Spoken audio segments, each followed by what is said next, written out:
Hey, sports card fans, it's John Wade Boggs fan. Hope you're all doing well. In this video, I'm going to be showing off the 35th card that I've picked up off of my 100 cards for $10,000 list. And it's a card that is a great example of one that didn't cost a lot of money and isn't in a really high grade, but it is still a really beautiful card. It was a card that I picked up at this year's National. I picked up 12 cards in total at the National, and it was the least amount of money I spent on any of the cards. Yet the eye appeal of this card rivals cards that I spent 5 to 10 times the amount that I did for this card. So when you're out there looking for cards to add to your vintage collection, don't worry about the number grade. Don't worry about the cost of a card.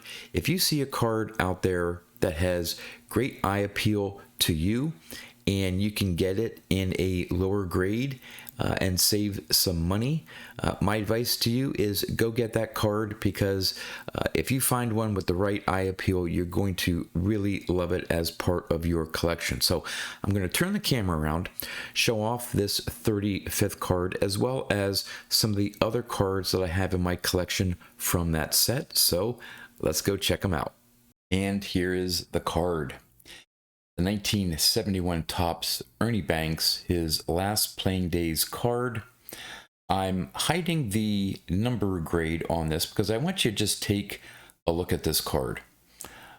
When I saw it in the display at one of the dealers at the National, it definitely caught my eye.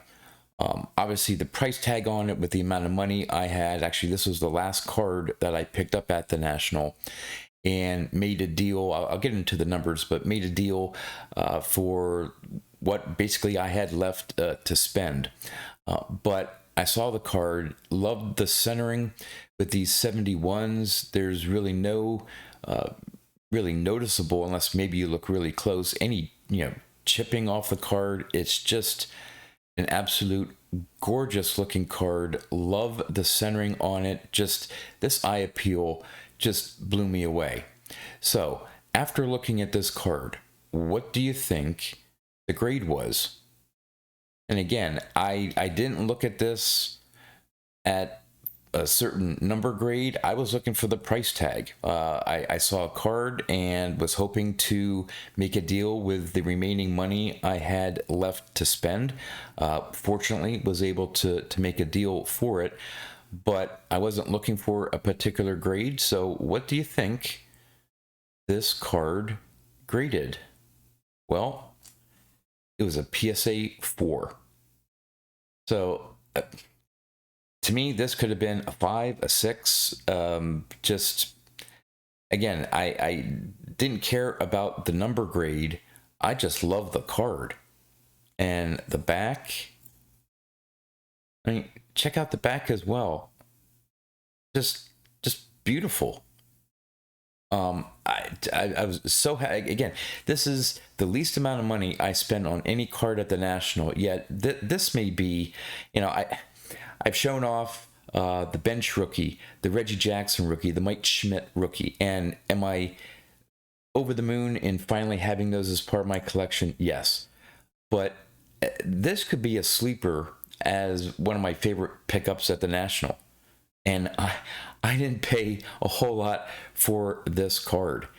And so, yeah, I'm gonna get into the numbers here. But before I do, I want to show off some of the other 71 Topps cards that I have in my collection, and then we'll get back to this Ernie Banks card. So I have a decent amount here, maybe around 10 or so that I've built in my collection. The first one here is the Thurman Munson second year card. Just I hate to use the word iconic, but just this is probably considered one of the best catcher cards ever made. Just that action shot is just awesome. I have that one. I have a really nice Willie McCovey. And as you can see here, most of these, with one exception, are, mid-grade copies, but have overall nice eye appeal. With these 71s, I'm really trying to find ones that are fairly well centered. Here's a National League RBI leaders with Johnny Bench, Tony Perez, and Billy Williams. So you got one with 3 Hall of Famers on it. Here's another American League home run leaders with Corey Yastrzemski and Harmon Killebrew. Now, I did pick this one up in a slightly higher grade because it was a Corey Yastrzemski card, and I was trying to get nicer copies for my Corey Yastrzemski run, but that was the only reason. If it was just, a Harmon Killebrew, I probably would have been fine picking up a well-centered 5. So there's that one. Then I have this Gaylord Perry.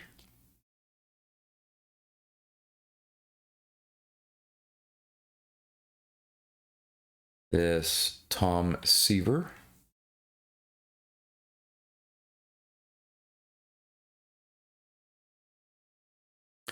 Here's another example of a PSA 4 of Brooks Robinson, but check out the centering on that. Really nice, but it graded a 4. I don't care.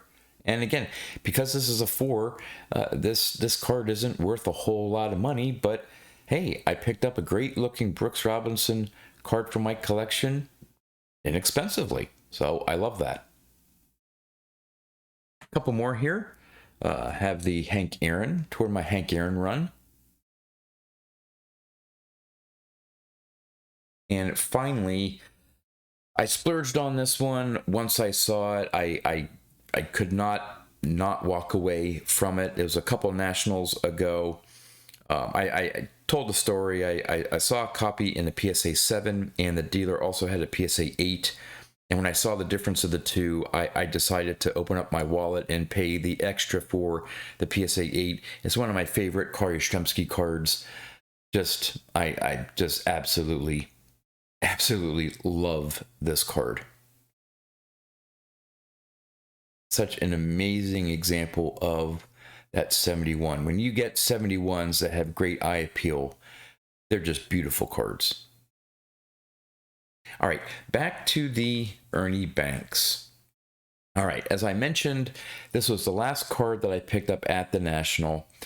I saw it. The dealer had it for $50, which in itself is not that bad, but I only had $40 left to spend. Technically, I had $41 in my wallet, but that other dollar was just in my pocket and stuff. But I essentially had $40 left to spend. And on a $50 card, you're lucky maybe to get $5 off. So I was asking for $10 off a $50 card.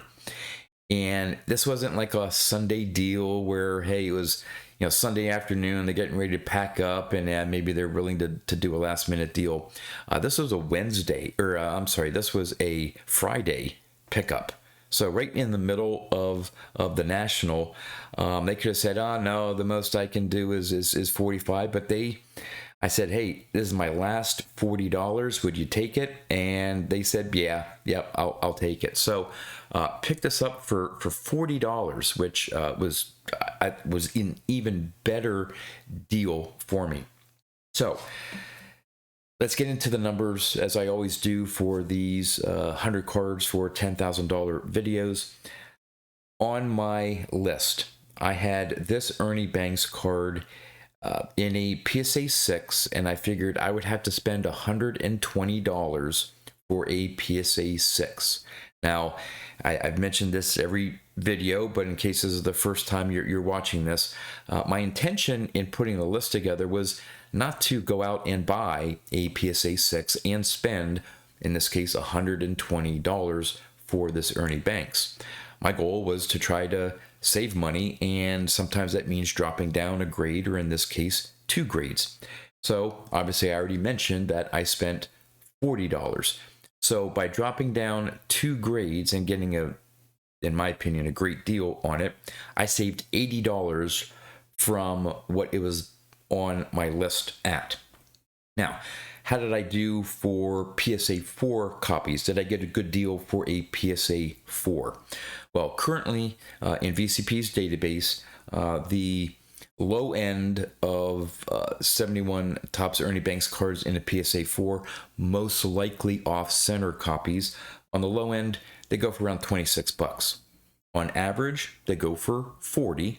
And on the high end, which typically for vintage, when you have the high selling copies, they're usually the ones with the nicer eye appeal, the ones that are well centered and so on. They're currently going for as high as $57. So I'm right around the average, and I think I got an above average eye appeal card. So where am I now with the 35 cards that I've picked up off of that 100 card list? Well, those 35, based on the grade I had them on my list, I thought I would have to spend $3,205. Well, so far I've only spent $1,645. So I am $1,560 to the good from what I had the cards listed on that spreadsheet or the list that totaled $10,000. So I continue to chip away at that total $10,000 cost. Not quite at 50%, but it's not too much above that. So I'm not going to be able to do that with every card. I've been looking at recently. I've been trying to pick up a 71 Roberto Clemente. Well, a well-centered copy, that's even in a PSA 4, that's going to put me right up there. In fact, I may even have to go over what I thought I would have to spend for a PSA 4. I don't want to go below a PSA 4, especially for 71. You're really going to notice some flaws on it, and the eye appeal just isn't going to be there. I went after one, just didn't put in a high enough bid, but we'll see. Hopefully I'll be able to pick up that 71 Clemente eventually. And there's some other cards that are a little bit more expensive on my list that even in a PSA 4 copy is going to be right up there with what I would think I would have to pay. So I may not be saving as much for those cards, but for cards like this, anything I can save will help me in the long run. So would love to know what you think about this pickup here, the 71 Topps Ernie Banks in an amazing PSA 4, whether you want to call it undergraded, whatever. Hey, it's a PSA 4. But I just absolutely love this card. So again, would love to know what you think about this card and some of the other 71 Topps cards that I have in my collection. And with that, that's all I have for you. So until next time, thanks for watching.